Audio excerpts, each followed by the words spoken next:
오늘 우리에게 주시는 하나님의 말씀은 레위기 1장 1절부터 9절까지의 말씀입니다.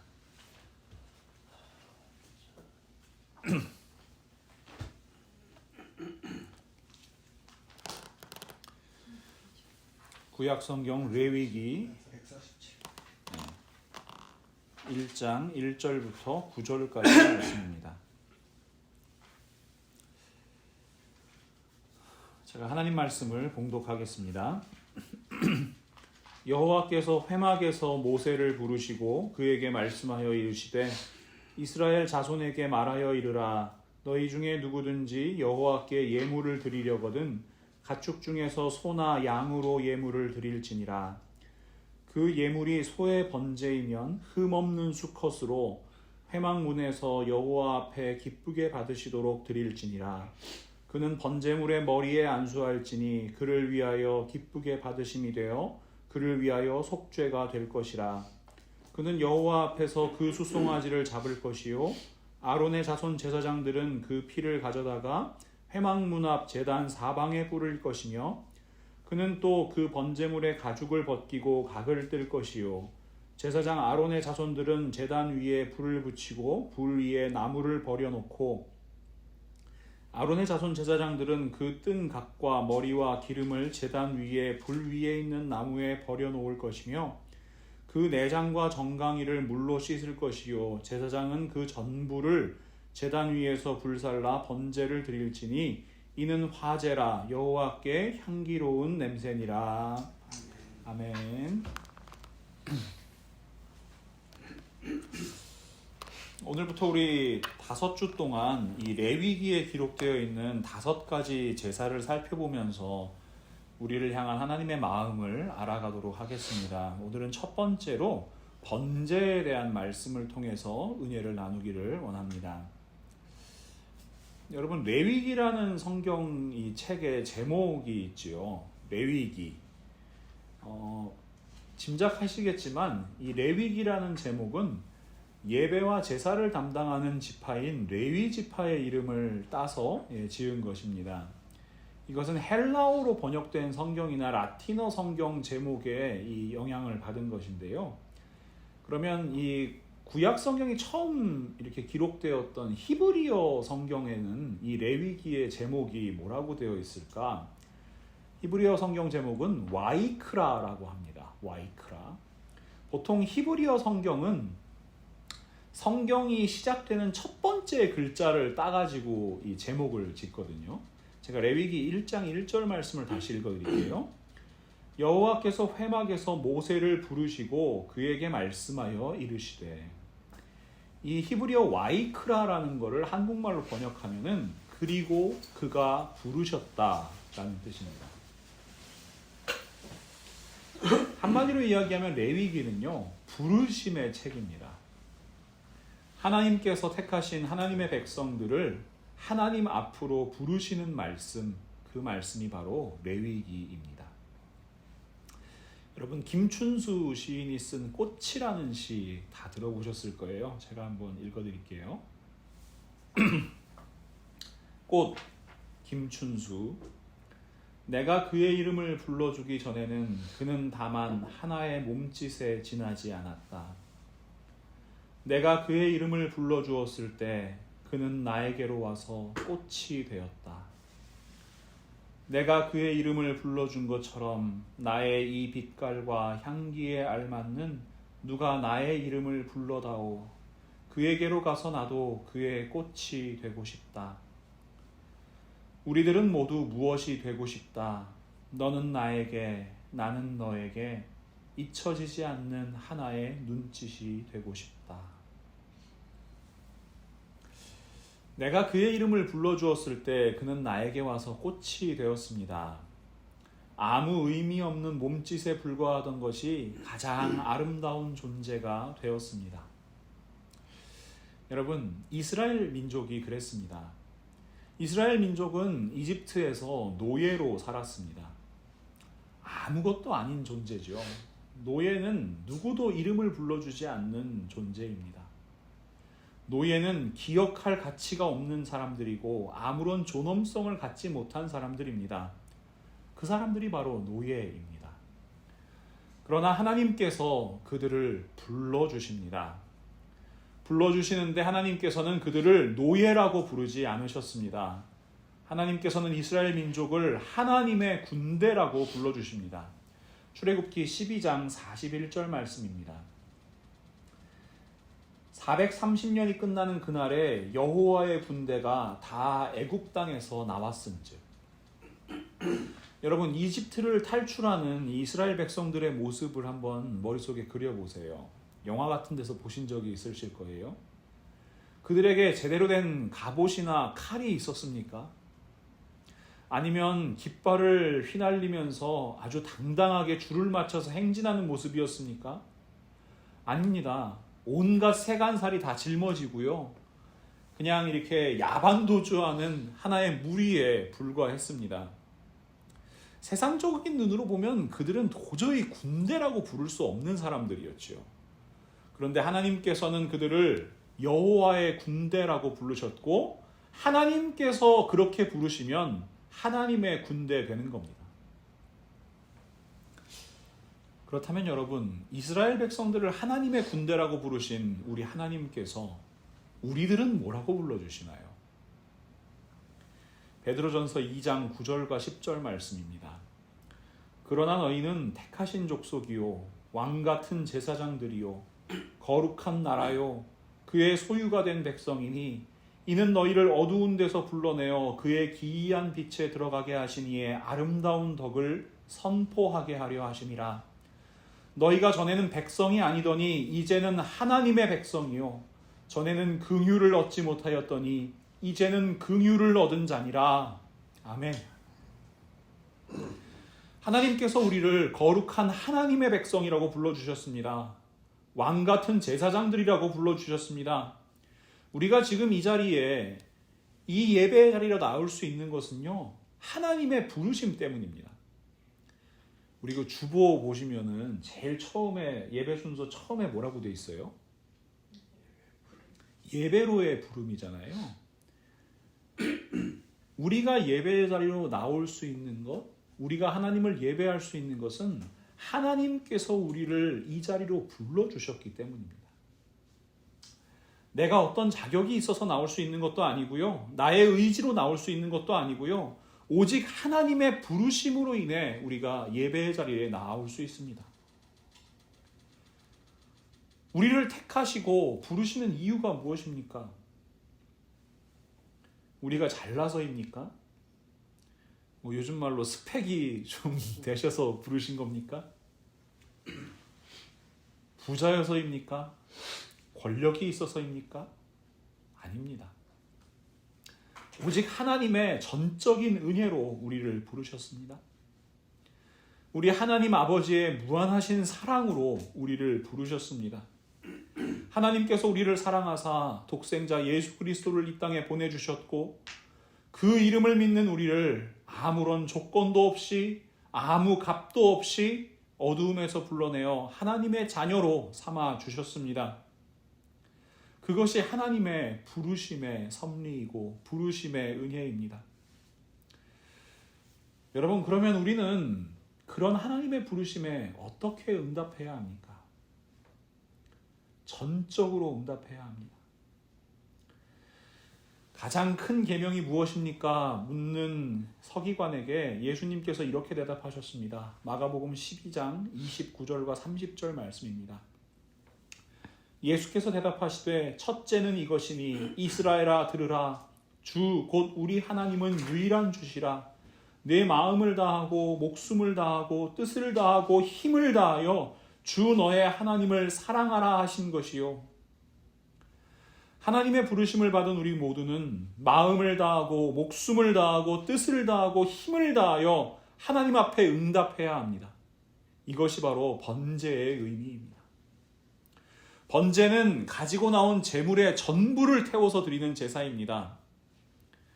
나의 가장 소중한 것, 나의 마음이 절대적으로 투영되어 있는 것, 나의 전부를 하나님께 드리는 전적인 헌신, 그것이 바로 번제의 의미입니다. 이 번제를 드릴 수 있는 제목은 이 3절 말씀에 보시면 흠없는 수컷이라고 되어 있어요. 흠없는 수컷. 우리가 좀 주목해서 봐야 되는 게 이 흠없는이라는 단어입니다. 히브리어로는 이 타밈이라고 하는데요. 이 단어는 온전하게, 완전하게 상처 입지 않은 거, 결백한 거, 손대지 않은 거, 결점이 없는 거, 비난할 데가 없는 거, 순수한 것, 아주 경건한 것, 이런 의미로 사용되는 단어가 바로 히브리어 타밈이라는 단어입니다. 특별히 이 단어는 죄와 그 죄의 정화, 순결, 결백의 확증, 이런 것을 의미하는 단어로도 사용됩니다. 여러분, 소나 양, 이런 가축에게 이런 표현을 쓰기 위해서 얼마나 큰 정성을 들여야 했을까요? 아마 그 가축이 태어난 다음에요, 딱 본 다음에 이 짐승의 새끼가 아주 좋아 보여요. 그러면 이 하나님 앞에 드리기까지 아주 열심히, 아주 특별 관리를 해야 될 겁니다. 먹는 것부터 시작해서 잠자는 자리, 이 흠이 없어야 된다잖아요. 상처가 난다든가 어디 이렇게 넘어져서 다친다든가 그러면 안 되니까 아주 그냥 고이 길렀을 거예요. 여러분 아시겠지만 이 시대는 어린 아이들도 그 생명을 보존하기가 쉽지 않은 시대였습니다. 그런 시대에 이 하나님께 드릴 흠없는 짐승을 키운다는 거 얼마나 큰 정성이 필요한 일이었을까요? 번제를 드리는 사람의 마음이 그 가축에게 온전히 담기는 거예요. 여러분 집에서 혹시 강아지나 고양이 이런 반려동물 키워보셨습니까? 지난번에 우리 집사님 가정에서 키우던 이 강아지 이렇게 아프고 또 죽고하는 그 과정에서 마음 아프시고 그런 부분을 이야기하신 적이 있는데, 여러분 그렇게 마음이 들어간 그 짐승을 데리고 와서 안수하고 그것을 내 손으로 잡고 그 피를 뿌리고 그것의 고기를 이렇게 각을 뜨고 이런 과정을 한번 상상해 보세요. 얼핏 잘 상상이 되지 않으실 겁니다. 근데 사실 성경에는요, 정말로 상상하기 어려운 전적인 헌신의 모습이 등장합니다. 바로 믿음의 조상이라고 불리는 아브라함입니다. 창세기 22장 2절에서 하나님께서는 아브라함에게 혹독한 시련을 주십니다. 여호와께서 이르시되 내 아들 내 사랑하는 독자 이삭을 데리고 모리아 땅으로 가서 내가 내게 일러준 한 산 거기서 그를 번제로 드리라. 여러분 이삭이 어떤 사람입니까? 아브라함이 100세에 얻은 아들입니다. 눈에 넣어도 아프지 않은 아들입니다. 아브라함에게 이삭이 얼마나 소중한 존재였겠습니까? 그의 마음이 절대적으로 향하고 있는 존재, 그것이 바로 이삭이었습니다. 그러나 아브라함은요, 하나님의 명령을 받고 주저앉고 순종합니다. 성경에는 아브라함이 이삭을 제물로 잡으려는 순간을 이렇게 기록하고 있습니다. 창세기 22장 10절부터 12절 말씀입니다. 손을 내밀어 칼을 잡고 그 아들을 잡으려 하니 여호와의 사자가 하늘에서부터 그를 불러 이르시되 아브라함아 아브라함아 하시는지라. 아브라함이 이르되 내가 여기 있나이다 하매 사자가 이르시되 그 아이에게 내 손을 대지 말라. 그에게 아무 일도 하지 말라. 내가 내 아들 내 독자까지도 내게 아끼지 아니하였으니 내가 이제야 내가 하나님을 경외하는 줄을 아노라. 여러분 렘브란트라는 화가 혹시 들어보셨나요? 이 렘브란트라는 화가는 이 아브라함이 이삭을 잡으려는 이 제사의 장면을 일생 동안 5번이나 그립니다. 그 중에 한 그림을 한번 제가 보여드릴게요. 보세요. 이게 렘브란트가 그린 유명한 그림이에요. 아시죠? 본것 같아요. 네. 근데 이 그림을 보시면은 이 하나님의 사자를 어떻게 묘사했냐면 어떻게 하고 있어요? 하나님의 사자가 지금 아브라함의 손목을 붙들고 이삭을 찌르지 못하게 해요.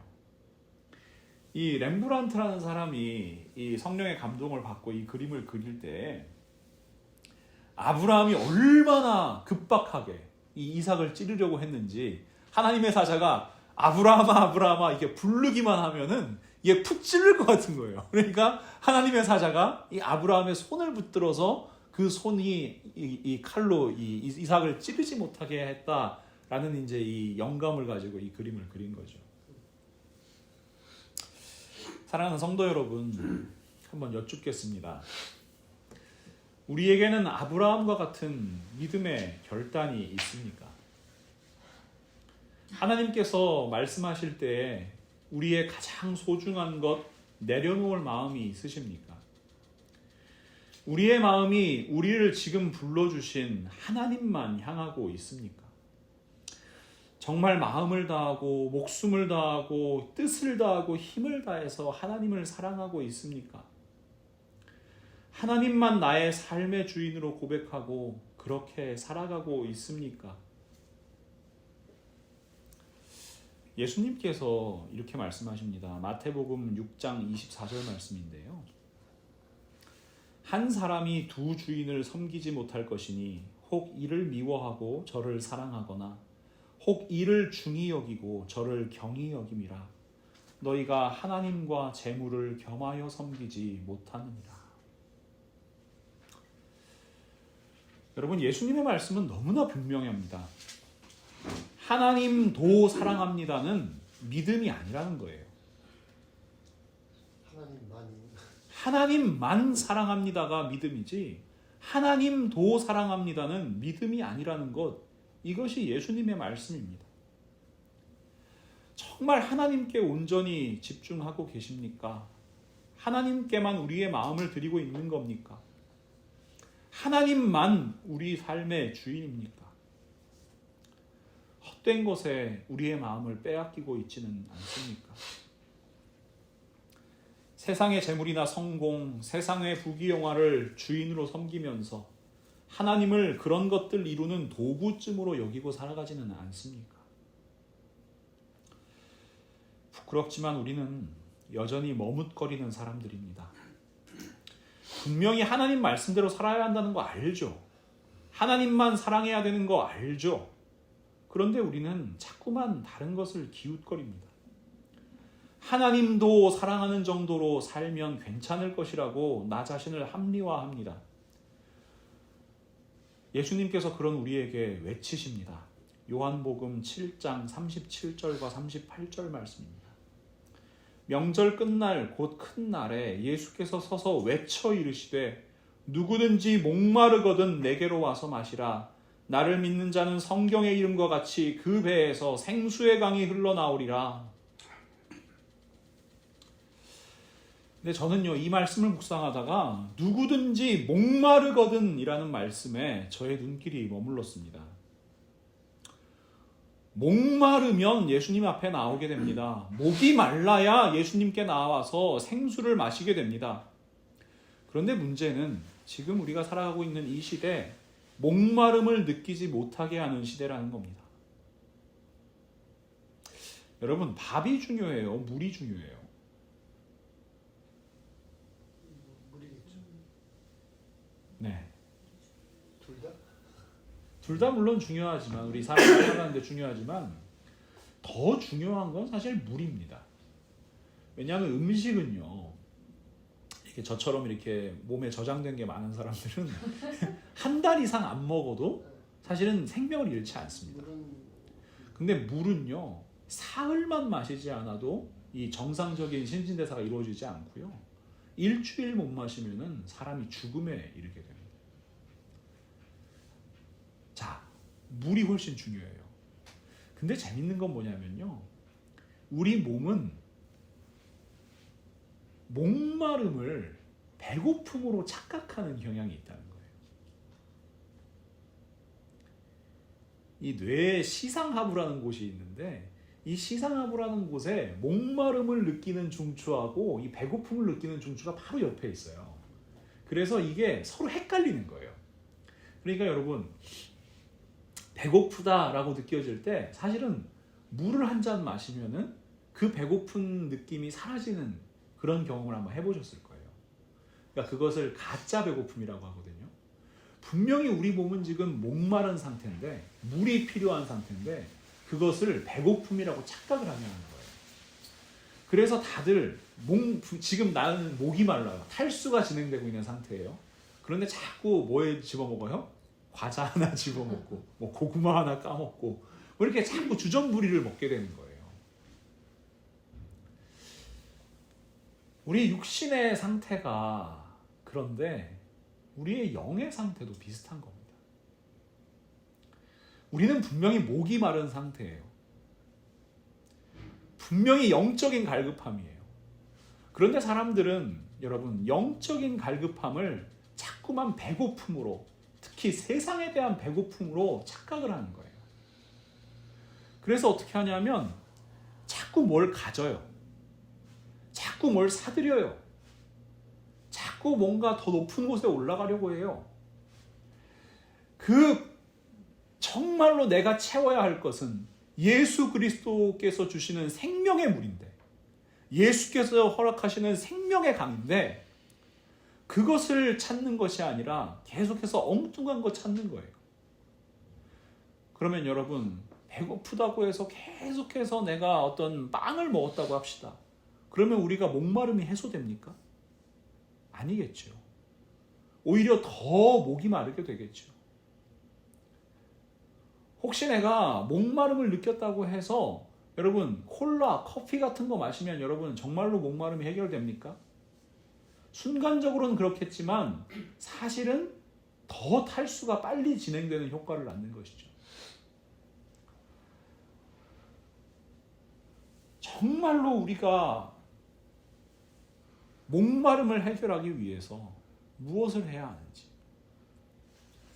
정말로 우리의 영적인 갈급함을 해결하기 위해서 우리가 무엇을 찾아야 하는지 우리는 고민하고 또 고민해야 합니다. 마가복음 10장을 보면은 이 영생을 갈망하는 한 사람이 기록되어 있습니다. 얼마나 간절했는지 큰 부자였던 그 사람이 초라한 행색을 하고 있는 예수님 앞에 달려나와서 이 꿇어 앉아서 묻습니다. 내가 무엇을 하여야 영생을 얻겠습니까? 그러니까 예수님께서는 이 사람에게 이야기하세요. 10계명에 나오는 계명들, 하나님의 말씀을 잘 지켜라.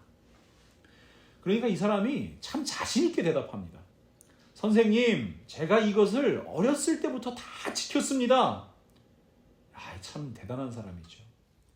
그러자 예수님께서 그 사람에게 이렇게 말씀하십니다. 마가복음 10장 21절 말씀입니다.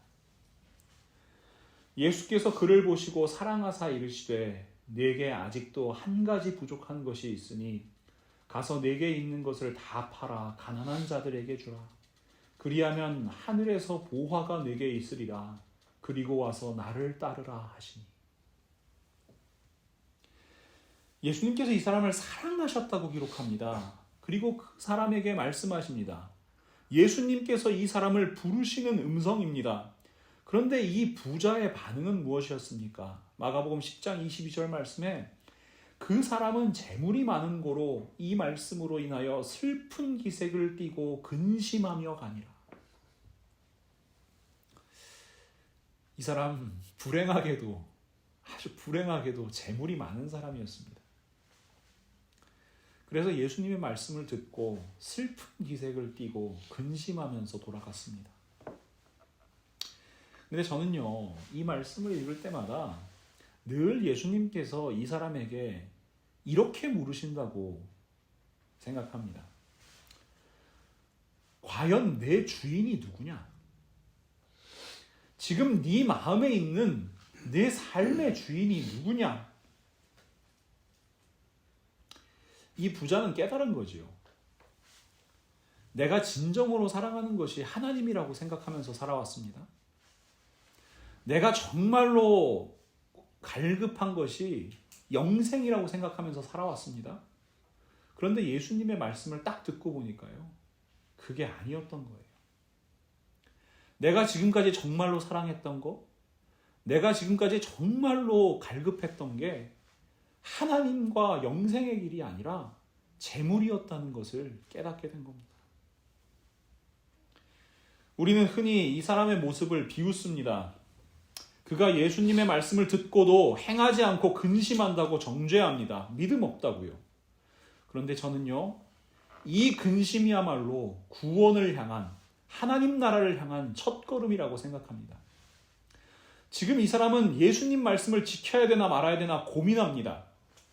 기억하십시오, 여러분. 예수님도 근심하셨습니다.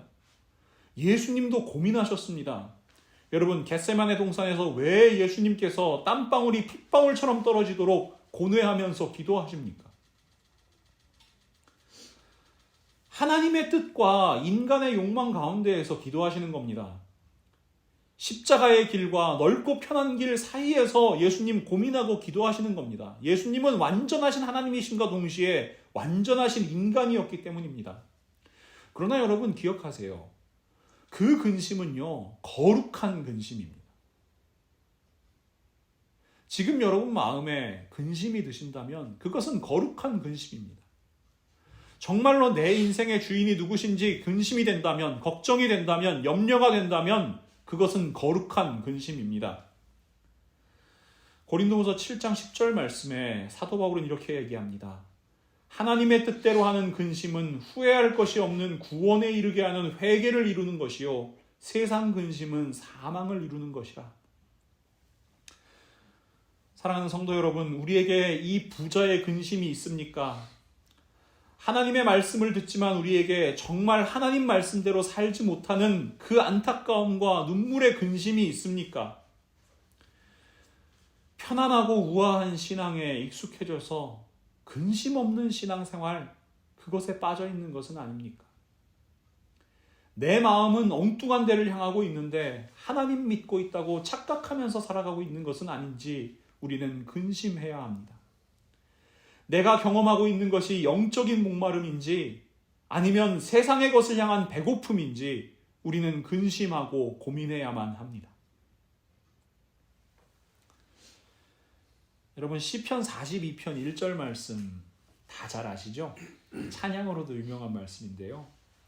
하나님이여 사슴이 시냇물을 찾기에 갈급함같이 내 영혼이 주를 찾기에 갈급하나이다. 제가 신학대학원에 다니고 있을 때 이 이스라엘에서 이렇게 공부하다가 돌아온 그 동생이 한 명 있었어요. 그 친구가 이 이스라엘 이 얘기를 많이 들려줘서 이제 저도 그런 부분을 많이 알게 되었는데 이 목마른 사슴 이야기가 이런 뜻이라는 걸 저는 그때 처음 알았습니다. 이 이스라엘 보면 굉장히 건조한 지역이잖아요. 사실 우리가 살고 있는 지금 이 지역도 그 스프링클러 없으면은 나무나 풀들이 자라기가 힘든 환경이죠. 사실 이 동부와 서부를 나누는 기준이 그거잖아요. 동부는 푸른 풀과 나무가 있고 서부는 그렇지 못한 지역, 그걸 원래 얘기하는 건데 이 이스라엘 지역도 건기가 되면은 모든 나무에서 이제 다 잎이 떨어지고 이제 굉장히 메마른 환경이 된답니다. 그러면은 사슴과 같은 동물들이 물을 마셔야 되잖아요. 근데 물을 구할 수 있는 데가 없는 거예요. 그때 이제 새벽녘에 이제 찬 공기가 이렇게 되면은 나무나 이렇게 풀 같은 거에 이렇게 그 이슬이 맺히잖아요. 그럼 이 짐승들이 와서 그 이슬을 핥아먹는 거예요. 근데 문제는 뭐냐면요, 여러분 건조한 지역에 있는 나무나 풀들은 다 어때요? 뾰족뾰족하죠. 가시가 있죠. 그래서 이 목마른 사슴이 와서 그 이슬을 핥아먹을 때 다 입 주변에 이 생채기가 난다는 거예요. 입 주변이 막 이렇게 피가 흐르고 이게 생채기가 남에도 불구하고 여러분 그걸 핥아먹는 거예요. 왜요? 거기에 생명이 있음을 아니까. 내가 지금 이 이슬을 핥아먹어야 그래야 내 목마름이 해결된다는 걸 아니까요. 여러분 이것이 목마른 사슴의 갈급함입니다. 우리가 번제를 드리는 마음, 그것은 바로 목마른 사슴의 갈급함이어야 합니다. 내 생명의 주인이 하나님이시기 때문에 저는 하나님 아니면 안 되겠습니다. 어떤 어려움이 있어도 시련이 있어도 고난이 있어도 나는 하나님 아니면 안 되겠습니다. 하나님께 저의 온전한 마음을 드립니다. 오직 하나님께서 저를 주장하여 주시옵소서. 하나님께서는 이 고백을 우리에게 원하고 계십니다. 레위기 1장을 보면 계속해서 하나님께서 여호와께 향기로운 냄새니라 하고 말씀하세요. 그저 여러분 불에 고기가 타는 냄새, 여러분 그게 정말로 향기로운 냄새입니까? 그러면 하나님께서 굳이 거기 안 계셔도 되지요.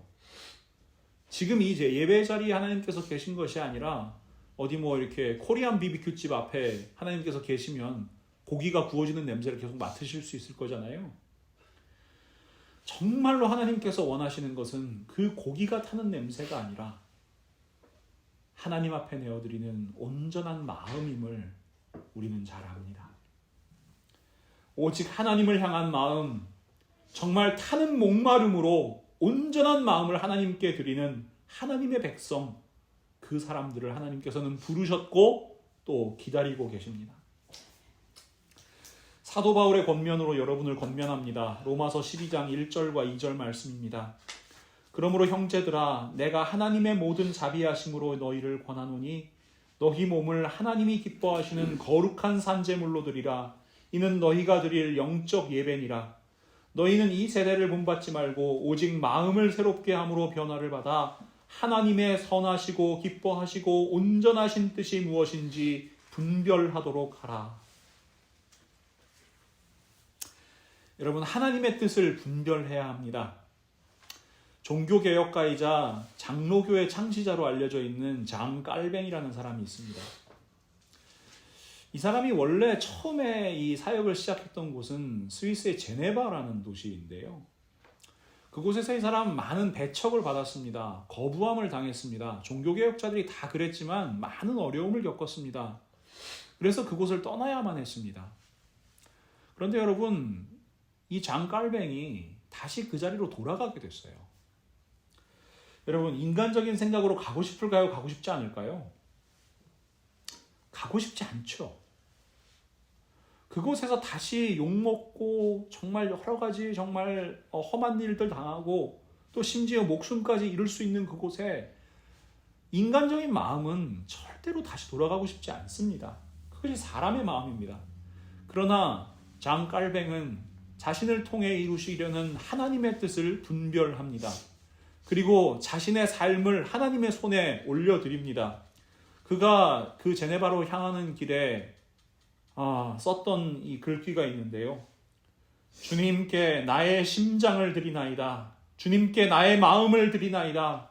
바로 지금 즉시 그리고 신실하게. 사랑하는 성도 여러분, 장깔뱅의 고백이 우리의 고백되면 좋겠습니다. 하나님, 지금 하나님의 손에 저의 마음을 드립니다. 지금 즉시 내어드립니다. 그리고 신실하게 내어드립니다. 하나님만 내 인생의 참 주인으로 고백하고 우리 그렇게 살아갑시다. 나의 마음을 빼앗고 있는 것 있다면 이제 잘라냅시다. 내려놓읍시다. 그럴 때 하나님께서 우리의 삶을 가장 기쁜 것으로, 가장 향기로운 것으로 받으실 것입니다. 우리 모두의 인생이 하나님께서 기뻐하시는 향기로운 인생, 우리를 부르신 하나님 앞에 향기로운 한 송이 꽃이 되는 인생, 그러한 복된 인생 되시기를 예수 그리스도의 이름으로 간절히 축원합니다.